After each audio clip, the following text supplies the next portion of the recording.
ঈদের দিন আপনি এনে খারে খারে খেতে কান্দেন, সমস্যা হয়েছে নি? বাতিজা তুই আইছিস নি আর কইয়ে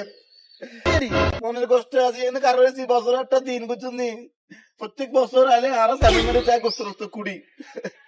হিয়া তো কয়েকটা গোস্ত দেয় কিন্তু তাদের দেই আজ আমি সকালবেলা নামাজ পড়ি বাইরেছি এনে করে জমা দিয়ে গেছি হ্যাঁ তার মানুষ বেশি হয়ে গেছে আরো বাইর করে দিছে কয় তুমি জাগো তোমার তো আজকে লাগবে না হ্যাঁ পুরো মানুষ কি করবো মনে সুখী এনে কারে কারে কাঁদি বাড়িছে এটার ভিতর কি? এগিয়ে আর কি বাজি এগিয়ে একখানা ব্যাগলুজি একখানা ওই জোলা জোলা দিন আসিন করলাম তো চাচি বুড়া মানুষ খাইবে খুশি দেবো জোড়া খাইবে ঢাকাতে তো চেয়ারম্যান বাড়ি চেয়ারম্যানে মানা করছে। তুই শুধু একটা কথা আমরা এই জোলা না আর বহুত কিছু বলা আইলো যে গুস্ত না যে খবর নাই আর বুড়া মানুষ নলে আর